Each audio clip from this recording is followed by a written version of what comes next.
Welcome to a special edition of the Comics Lair, an hour with Stephanie Williams. The Comics Lair is sponsored by Heroes Aren't Hard to Find and the annual Heroes Convention. I'm your host, Nancy Northcott. Stephanie Williams is a comic book historian and pop culture critic who has written for such notable publications as Sci-Fi Fangirls, Marvel, Sci-Fi Wire, What to Watch, the AV Club, Nerdist, Den of Geek, and Rotten Tomatoes, and has been featured on National Public Radio. Stephanie is also a comics creator with 3 ongoing webcomics, Parenthood Activate, But What If Though, and Living Heroes. She made her Marvel debut with a short story featuring Monica Rambeau in Marvel's Voices Legacy. She recently made her DC Comics debut in Wonder Woman Black and Gold #2 and is co-writing the Nubia and the Amazons miniseries. Welcome, Stephanie. Hi, Nancy. So let's start with what inspired you to start writing fiction. How did you get into that? So it's something that I've done since I can remember. Earliest memories, first grade. I actually won an art contest telling the story of how a dragon came in one day and burned up the teacher, the homework that the teacher was going to give us. And my first grade teacher just fell in love with that. And from there, like storytelling was just always something that was in my back pocket. So you grow up, you get bigger, and you're told, well, you can't really make money doing anything artistic or writing. So science was my second love, and I was like, okay, well then I guess I'll become a doctor. Well, that didn't happen because as much as I love science, I like people too, but not that much for them to be in my care in that way. So I got into research.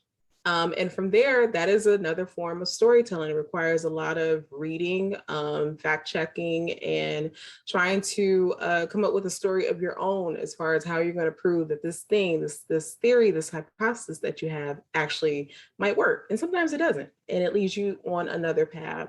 So again, still close to my heart. I worked at a hospital and electron microscopy. So that requires storytelling through photos because you are looking at biopsies from patients, and from there, just trying to help the doctor come up with a diagnosis and figure out what is going on. So that also requires storytelling. So it's something that's always been near and dear to me. It's just now I actually get to do it for real, in a very direct way. This is kind of how I got here. It's been a very long and unorthodox road. Well, what led you to launch these webcomics? It was a failed Kickstarter that led me there. So back in, I think 2018, I believe. Time means nothing anymore, but in 2018, I worked on a story for a character called Braxton for Mixed Studios, and we were trying to get her graphic novel published, but as you know, making comics is not cheap. So Kickstarter at the time was the way that we went, but we didn't meet the goal. So after that, I was just kind of like, okay, well, if I can't really rely on just crowdfunding, then the best way that I can afford to do this would be through webcomics. And not at all saying that webcomics are cheap, because they are not. But if I was doing just a page, that was something that was more feasible for me to try to figure out. So for anyone who might follow me on Twitter, I would tell a lot of stories about just parenting and what it was like, just raising my son. And so a lot of times that those stories would go viral, and they would use images to tell the story or just kind of help it along. So I just thought to myself, well, there isn't much difference between memeing and writing like a comic book, like a comic, because you have the art to go with it. Not to reduce it in that way, but that's kind of the way that I was thinking of it. And I reached out to an artist that I had been in contact with before, and I said, hey, so, some of those viral tweets that I have sometimes, what do you think? I've been thinking about turning that into just a webcomic idea. It's just me telling these stories instead of tweets, then we'll just do it in webcomic format. And it was just off to the races from there. I reached out to another artist, an idea for doing something that was What If inspired, because I really enjoyed the What If Marvel comics. And I was like, okay, so what if I do that? But it's not just with Marvel IP, it's with whatever IP that we've grown up with, and kind of thought like, what have happened with these characters? So that came out of that, and Living Heroes is the successful Kickstarter that came out of that. I would have never seen that come in. I thought that blending, some Black superheroines from Marvel and the sitcom Living Single was a little too niche, but apparently it wasn't, because that Kickstarter funded in like 24 hours. And from there, I was just like, I don't know what I'll do, but I just want to continue to do this. So even if it's at the capacity of telling just my stories through webcomics or eventually publishing something bigger, I was steadfast after that. Have you always been a comics fan? Yes, for a very long time. Maybe not actually reading the physical comics, but I remember watching the X-Men animated series, Batman, the original series.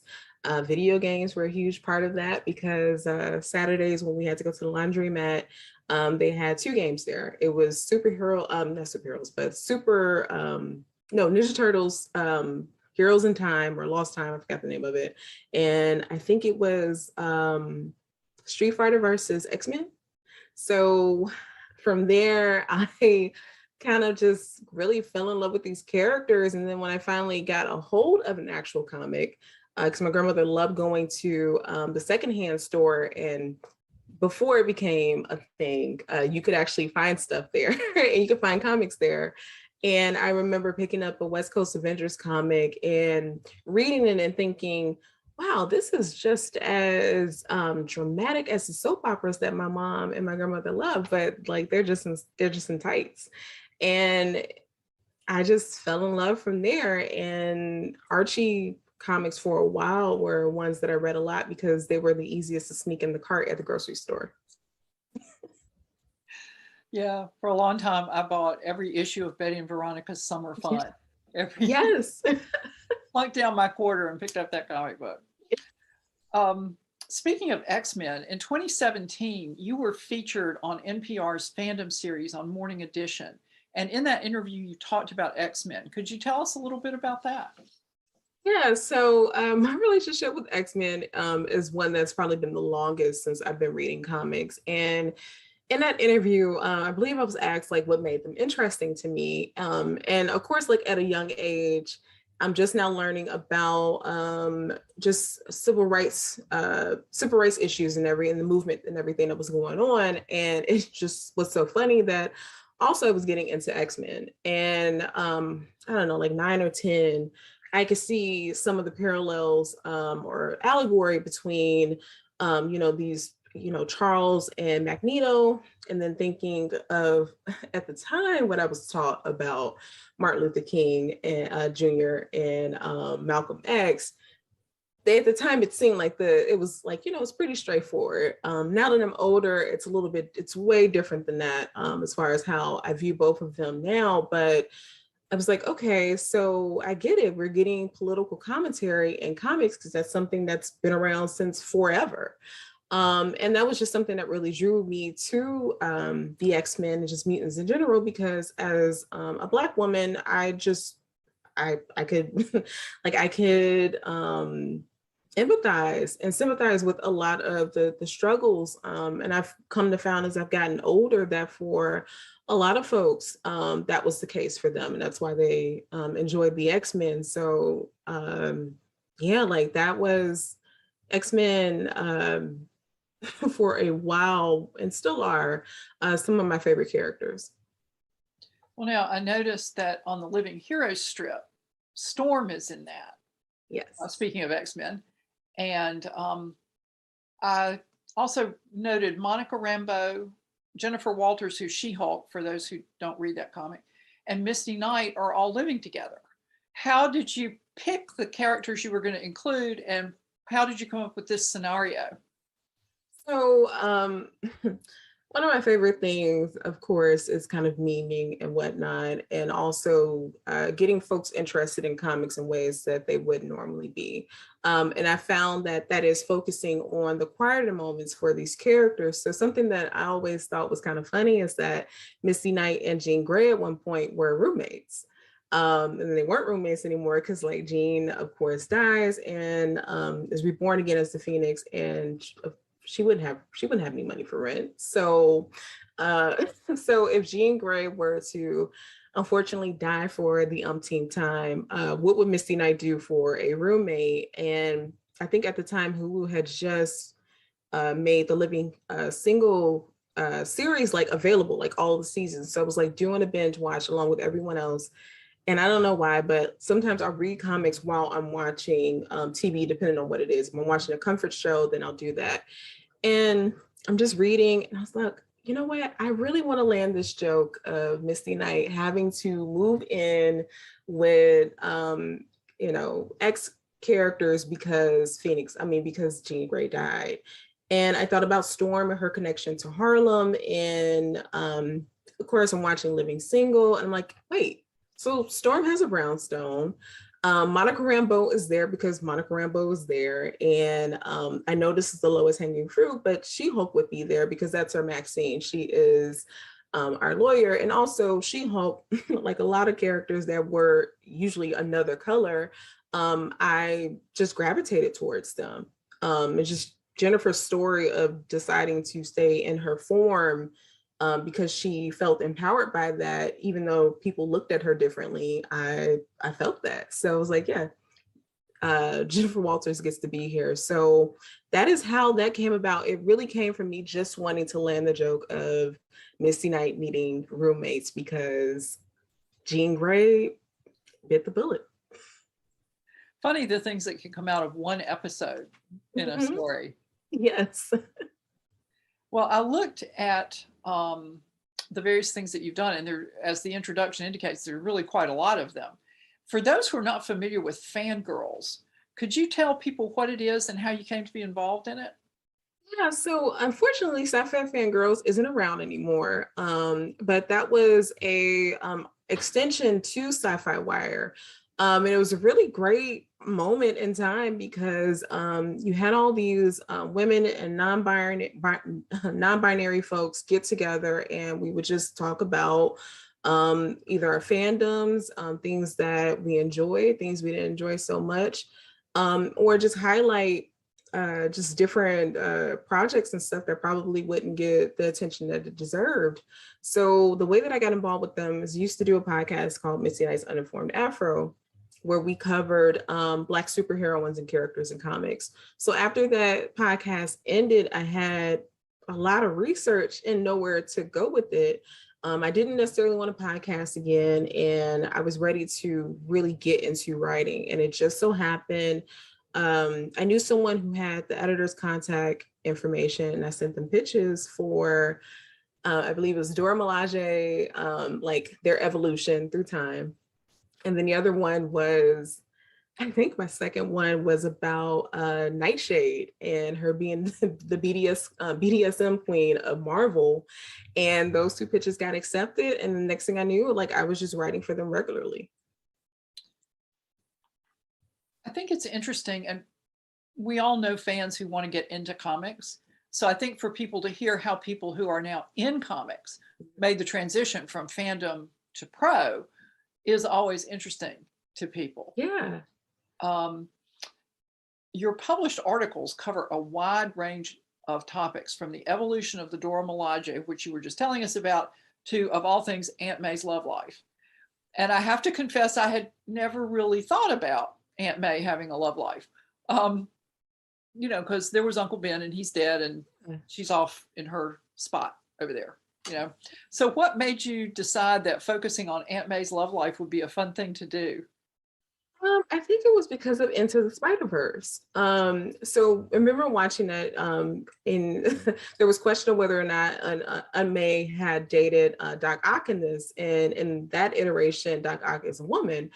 So I remember seeing conversations and stuff online. I'm like, hey, y'all, and I think also, what else came after that? Marissa Tomei becoming Aunt May. So you have this younger version, like the youngest that we've had of like Aunt May, and people actually being interested. I'm like, hey, Aunt May has had a love life from the beginning. Like she's, of course she's there to look after Peter and whatnot, but she also has a life of her own. And I just remember going back and I'm like, I'm gonna go and I'm gonna do some research and I'm gonna show you all like May has been cool before Marissa Tomei, but Marissa Tomei, of course, made her cooler. And that's just kind of how that went. And it's funny because I wrote that article almost twice. Once for Sci-Fi Fangirls, and Marvel, an editor from Marvel.com hit me up and was like, "Hey, I have an idea for you." They had no idea that I had even written on the subject before, but I guess that is how much of, I guess, my brand, if that's what people want to call it, that they knew that I would be the perfect person to write it. And I'm like, yeah, I can absolutely write it. And in fact, I'll write it from a different angle. That's how much research I've done on his love life.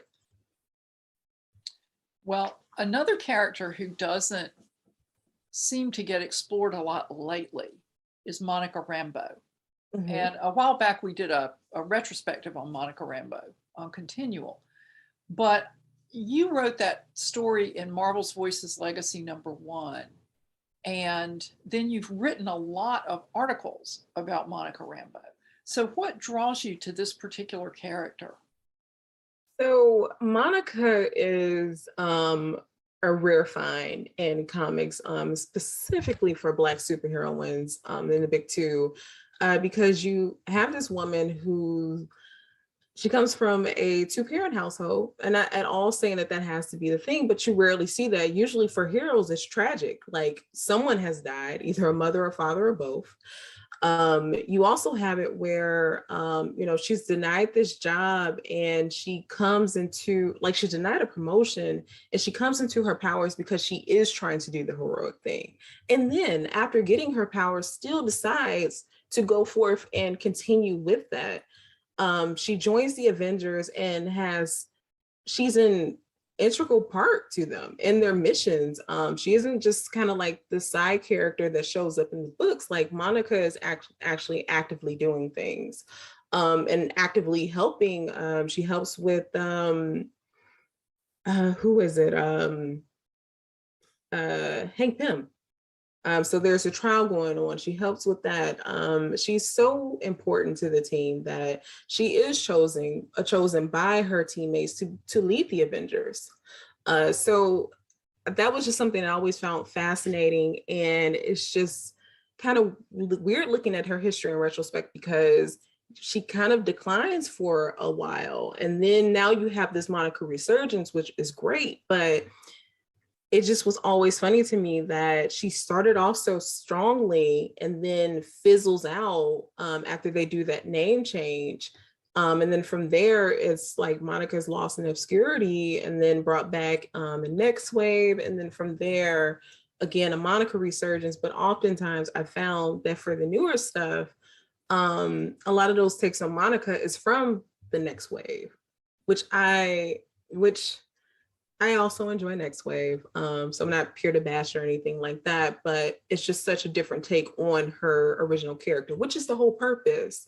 But going back and reading that early Avengers stuff, even when Dwayne McDuffie brings her back, when she loses her powers and she gets them back again, it's just some really strong writing that you really didn't see for a lot of characters outside of a Storm around that time, or even Amanda Waller. Well, sorry, I just had like a mental blank.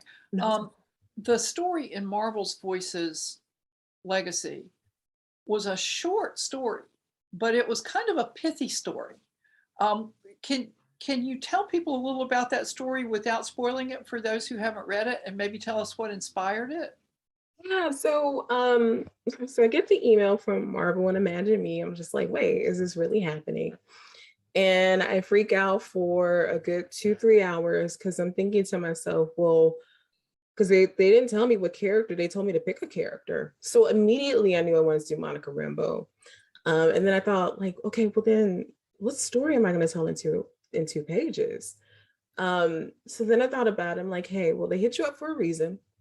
They were fans of Living Heroes. And the big thing about Living Heroes is kind of these slice of life situations. So this is around November when they contacted me. So Thanksgiving hadn't started yet. And I thought about, I think it was like 3 or 4 Thanksgivings ago, my grandmother sent me to the store to get something, and it actually was pet milk, and I didn't know what aisle it was in. I don't know why, but I know where it is now.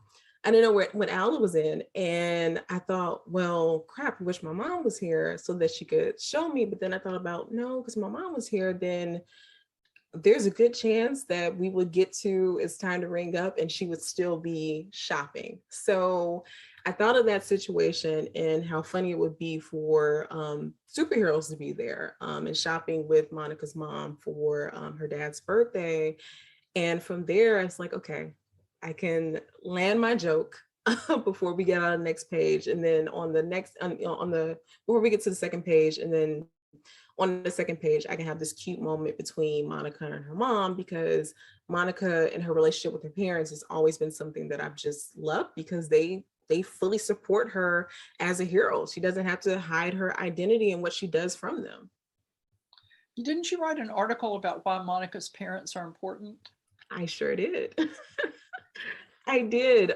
This was around the time that we found out that for the Captain Marvel movie that Monica's mom was going to be a single mom. Again, absolutely nothing at all wrong with that. But I just thought, what an odd move when you have this character that has something that a lot of your characters don't have, and that's a stable family home. But MCU, I mean, they gotta be traumatized in some way, and it's usually by a family member biting it. So I was like, okay, well, that's fine, but people are going to be wondering. So let me just write something about why this character is unique because of her relationship with her parents, and just how important it is. Because not even making it, well, not even making it, but not even because of her being Black and from a 2-parent home, it's nothing like that. It's really because of the superhero genre, and usually that's just not the case.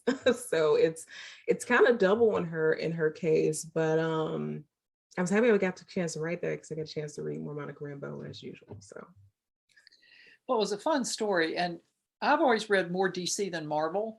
mhm. So it's always interesting to me when we're featuring Marvel characters on Comics Lair, because then I have to go back and read up on what I missed. And I missed Monica's whole run with the Avengers. I was just like not there for that. Yeah, So no, um, it's okay. it was interesting to read about it though. And the thing that made me first notice Monica after years of not being aware of what was going on with her in the Avengers was WandaVision. Mhm. And she was just this, honestly, a neighbor like that would be so annoying. And then all of a sudden it's like, whoa, this is not just an annoying neighbor. Um, do you have do you have a wish list for where you would like to see them go from there with her? I, of course, want to see Monica in space. I've got this whole thing of get all the black superheroes in space if you can.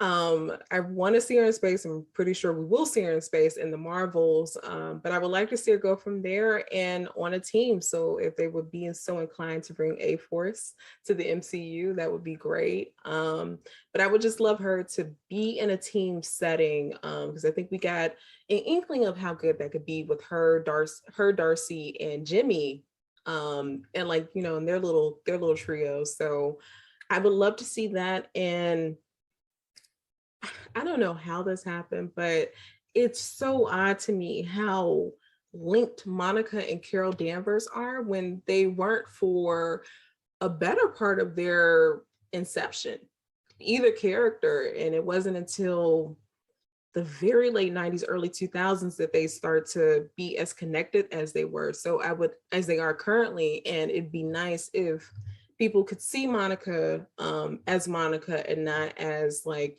Carol's little niece, because that's not how it was. But it's just important it's important for people to know this character stands on her own without being in the shadow of Carol, because I'm currently writing a character who's been in the shadows of someone, and it's an uphill battle.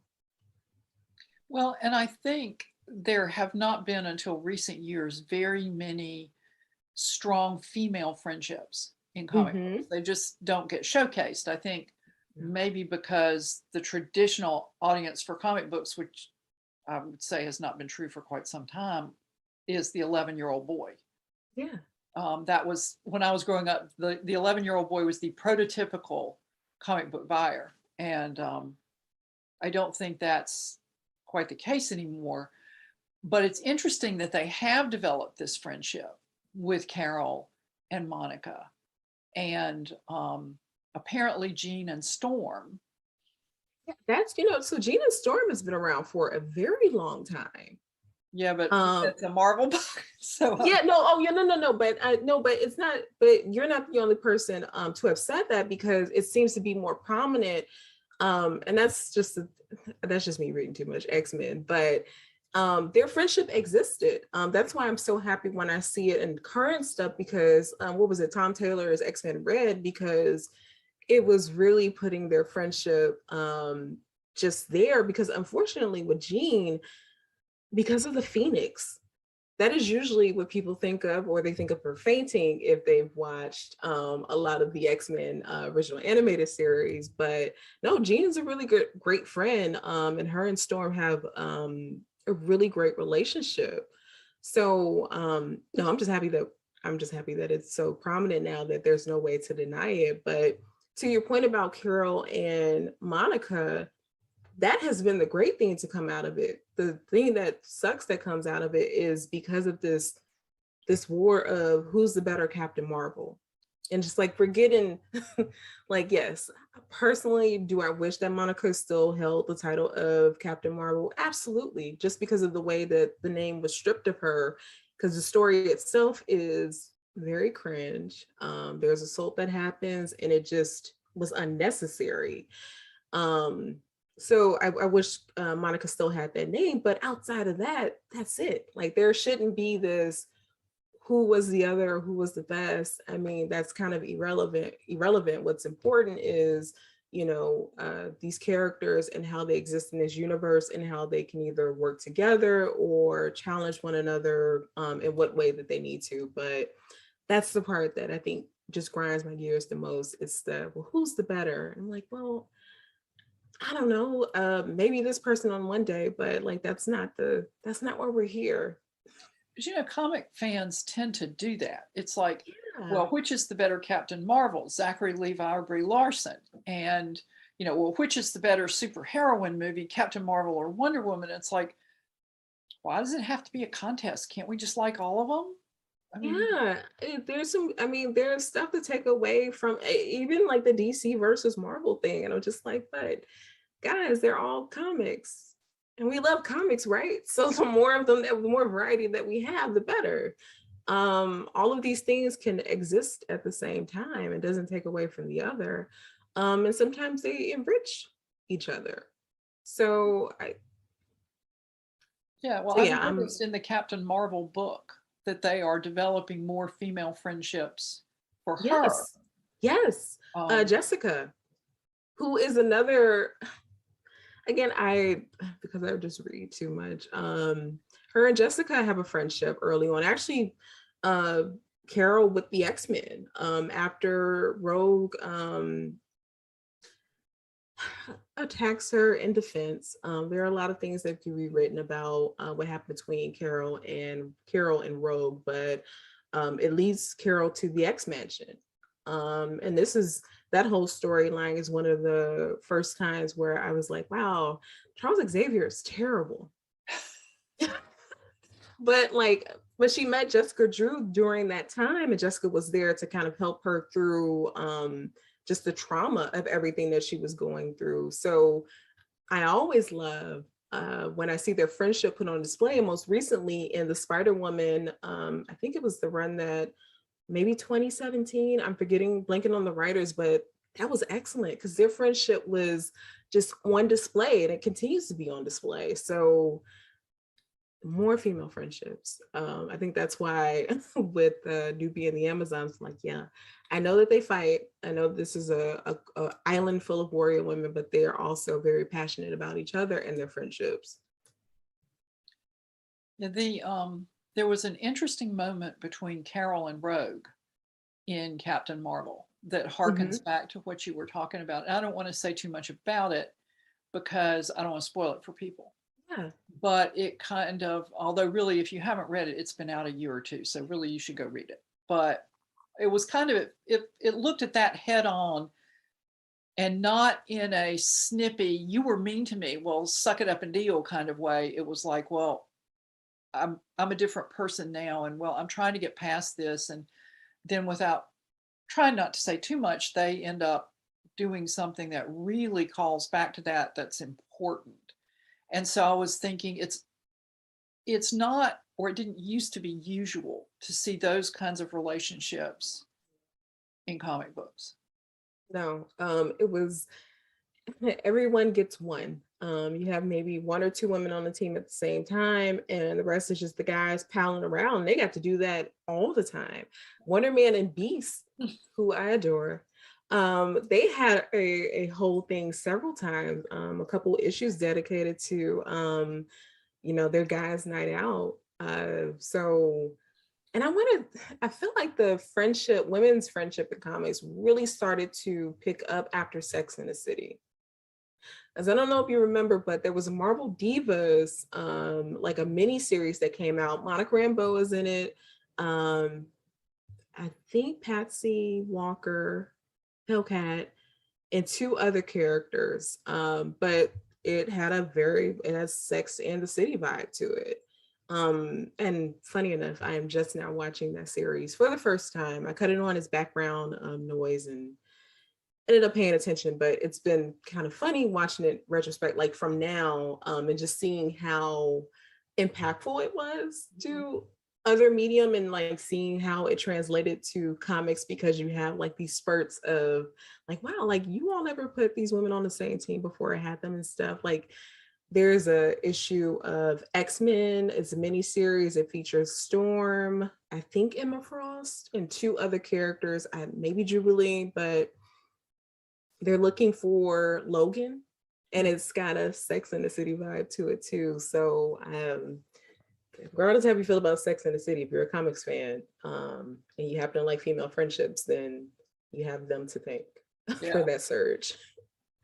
Well, switching gears for a minute, you wrote an article on Dragon Ball Z. Mm-hmm. What do you like about Dragon Ball? So Dragon Ball Z was one of the first anime that I was introduced to. So long time ago, when Saturday morning cartoons were a thing, I think after American Gladiator, there would be a block of anime shows that would come on, and Dragon Ball Z was one of them, or Dragon Ball actually was one of them. I didn't really care for it, but I would kind of watch it because I'm like, it's cartoons, and then when you're little, it's like, it's cartoons, I'm gonna watch it anyway. It wasn't until Toonami where Dragon Ball Z was airing. I think I was maybe 3 or 4 years older. Again, they call them filler episodes. I don't care. I call it soap opera. And it had a lot of that, and the way that it drew out the fights and the dramatics of it all. I just fell in love with it, and it's probably why anime is just another fandom that's been near and dear to my heart. If there's drama, Stephanie is there. Well, you wrote an article for Sci-Fi Wire about one of my favorite characters, Sarah Connor of Terminator. And your article was about Linda Hamilton, who portrayed her as an aging female action star. And so tell us a little bit about why you feel that this is important. It is important because the guys get to, have you seen The Expendables? They get to do all this action stuff well into their 80s.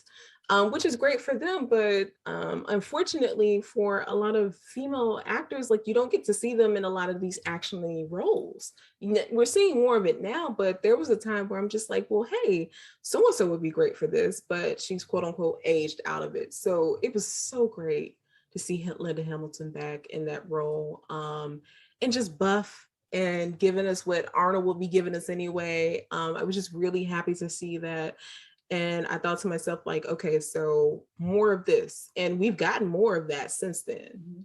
Well, Helen Mirren in Red comes to mind. Yes, yeah, exactly. And there was, oh shoot, I'm blanking on it. It's gone, whatever it was. It might come back later, it might not. I was thinking Mad Max Furiosa.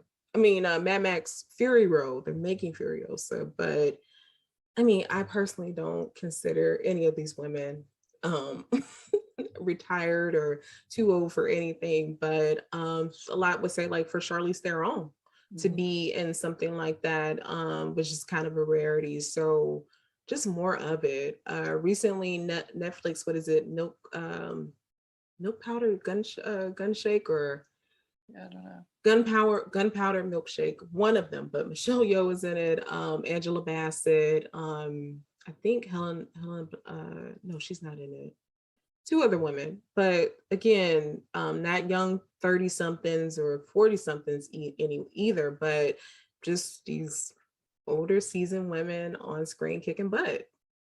Yeah, I remember what it was. There was a Bloom County. It's actually on my file cabinet next to my computer table. Yeah. It was one of the Sunday strips, so it was bigger. And two of the characters are sitting under a tree talking about movies. And one of them says, I hear they're going to make a Wonder Woman movie. I wonder if they'll get Linda Hamilton. And the other one goes, Linda Carter. Mhm. And the other one goes, oh, no, she's way too old for that. And then there's like a little panel of silence, and then goes, I'm just looking forward to Harrison Ford coming back as Indy. And it just hit home for me, maybe because I'm not a youthful 30 something anymore either.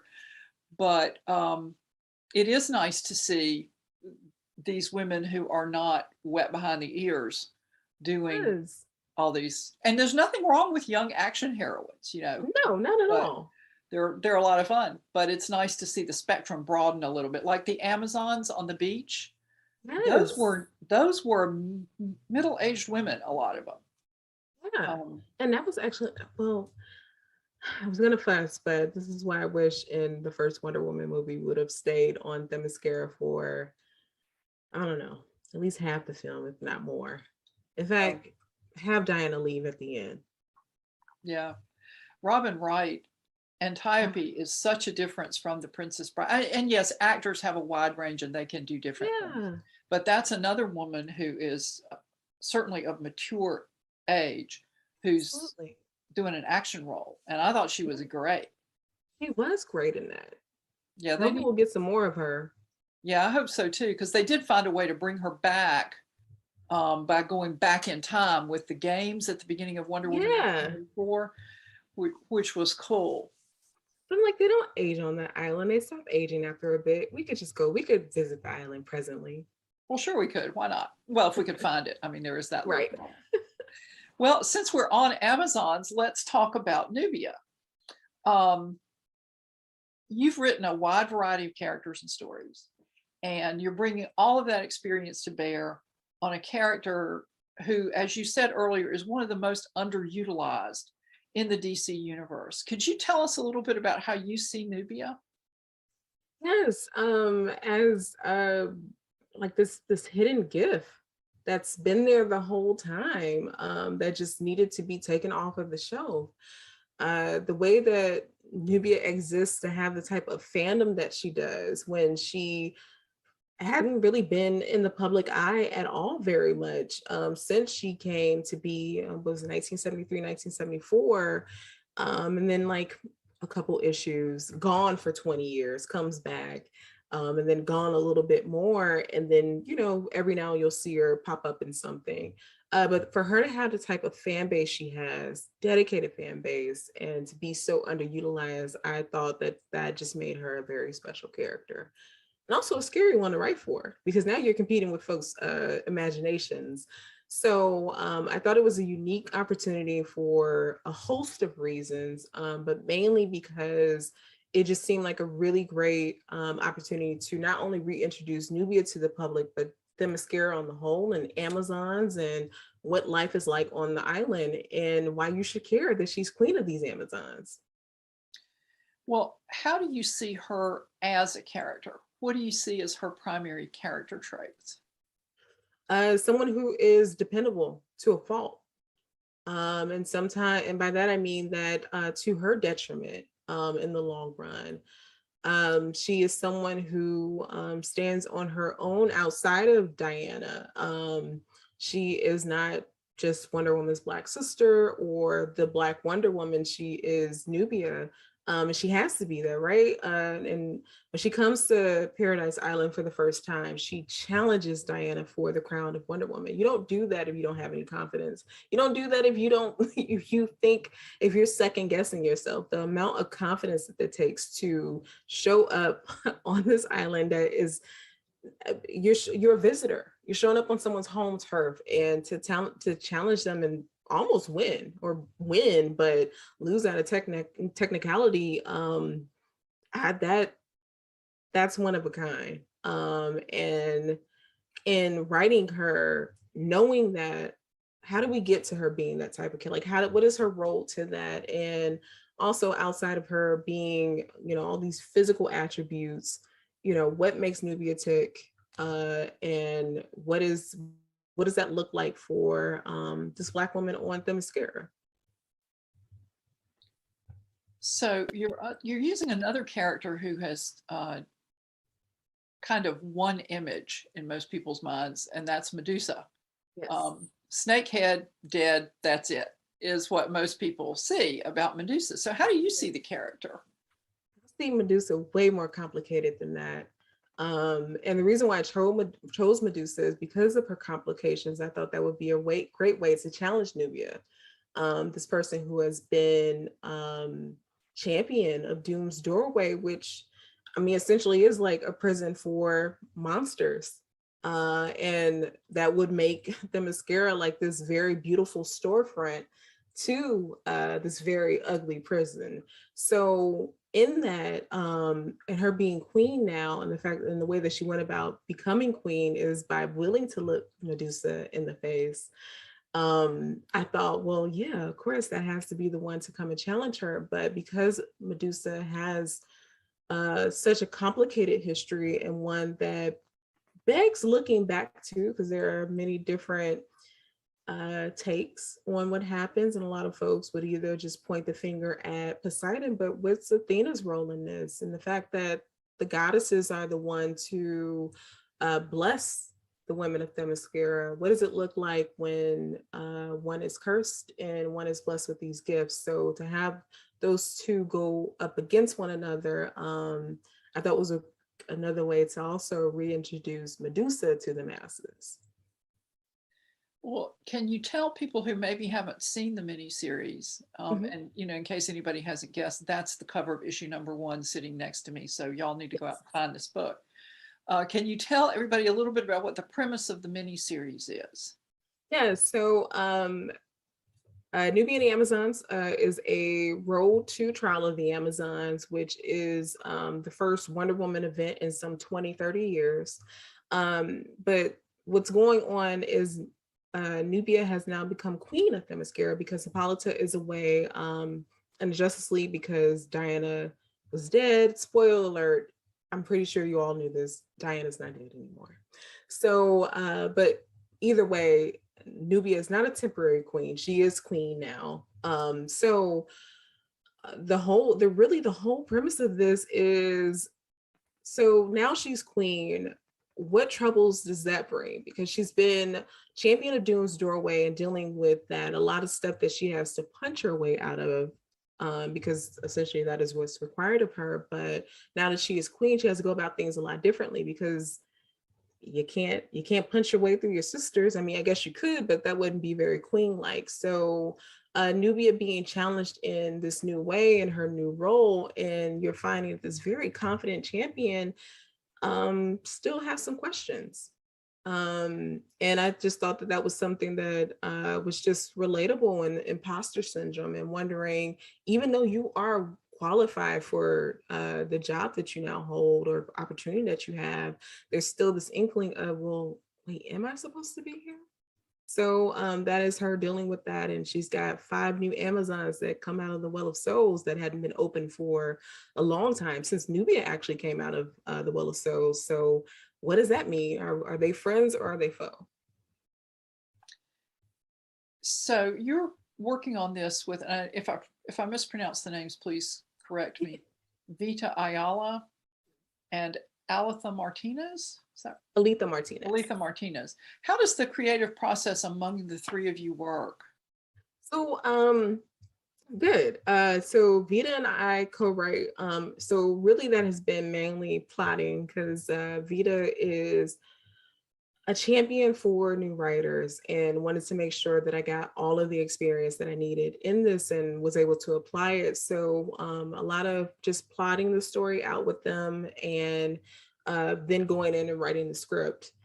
So it's been great to have somebody like Vita, who I've admired for a long time, to kind of have them available and there to bounce ideas off of and collaborate with and see that how much of kind of like this orchestra that comics is.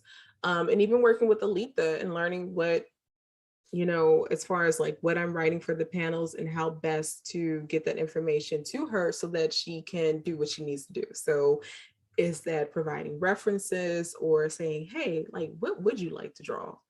And like what art do you want to like what do you want to do, and just trying to put as much as that in the script as possible that makes sense for the story. So it's been a wonderful and beautiful experience. Our editor Brittany Holzer is phenomenal, and is also someone who is like, okay, see what you're doing here, but there's something else that you can do to make this a little bit more dynamic, because we're on Themyscira. There's not a lot of places we can go, so trying to get creative and fun with that and showing different things that people might not be familiar with, or introducing new stuff like the Fight Club, and just kind of going from there. But it's been a really beautiful collaborative experience.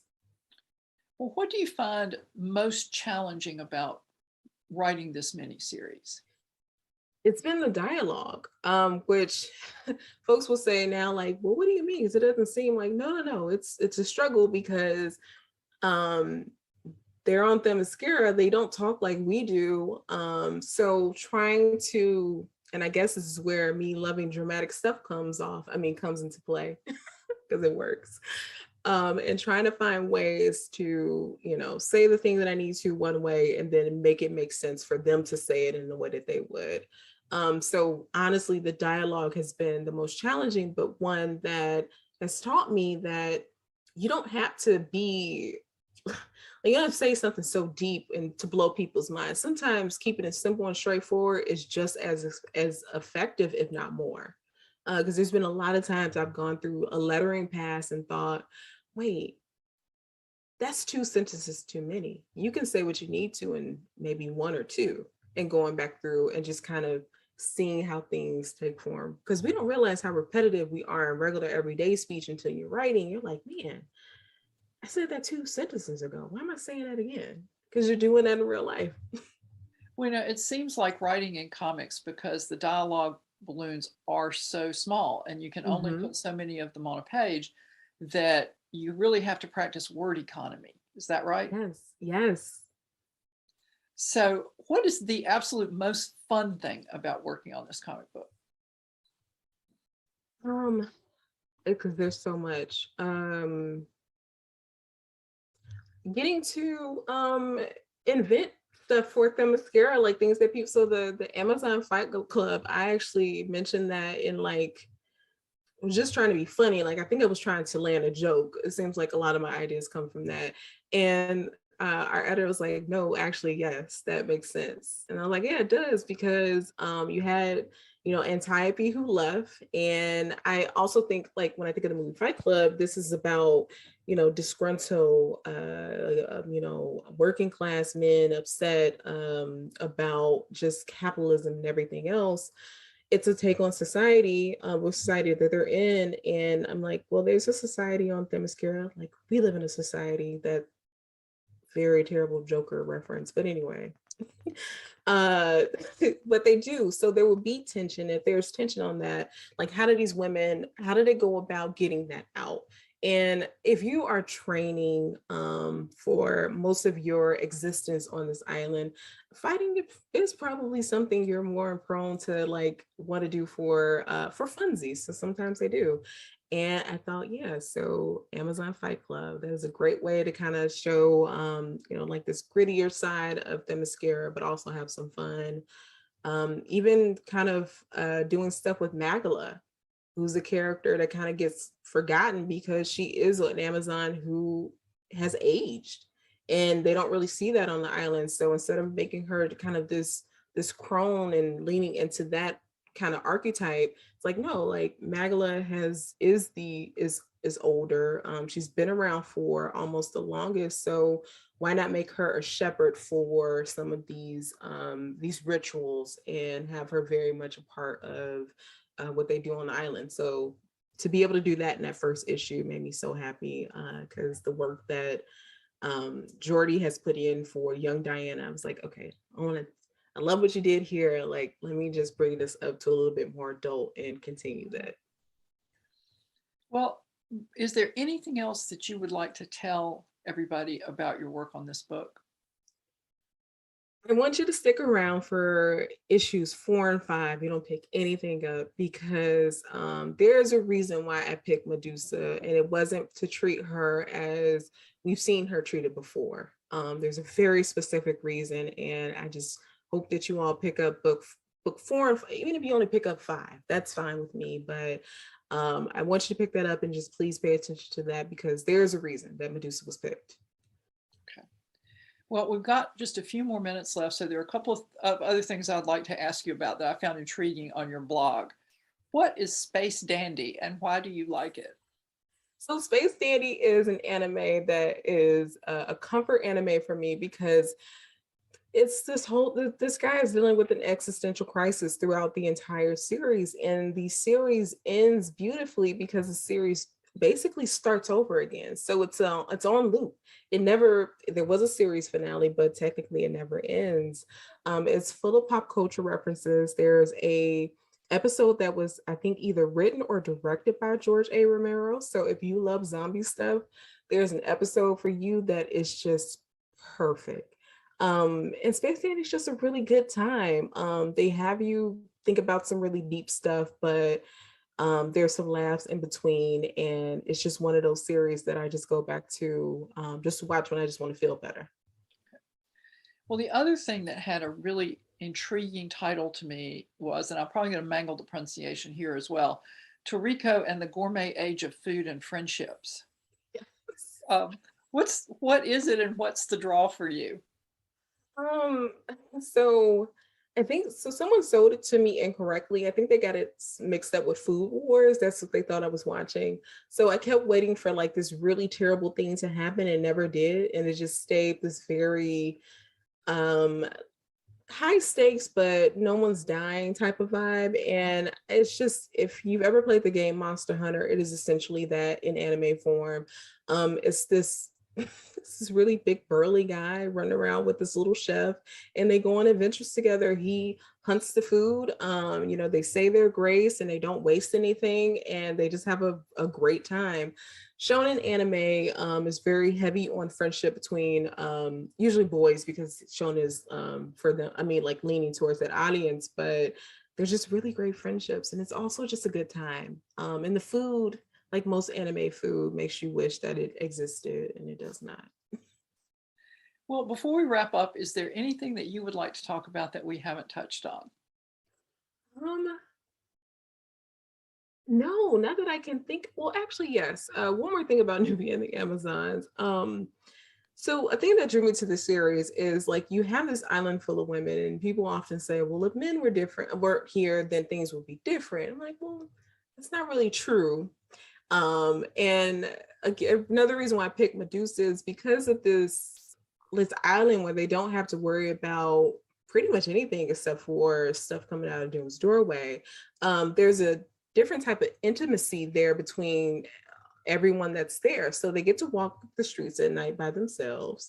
But we see sometime in the series that does do someone, they're vulnerable because of that. They don't have any reason to be, but because this danger is loose on Themyscira and nobody knows, that particular character gets got. So it's nice to be able to kind of play in this this type of setting and show, like, hey, like, sure, some things would be different, but other things would very much stay the same. But I think it's also, I wanted to show, like, this is how tight knit these women are.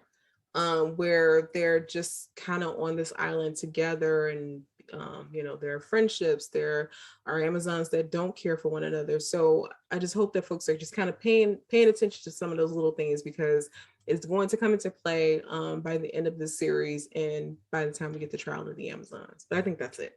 Okay. Well, would you tell everybody where they can find information about your work?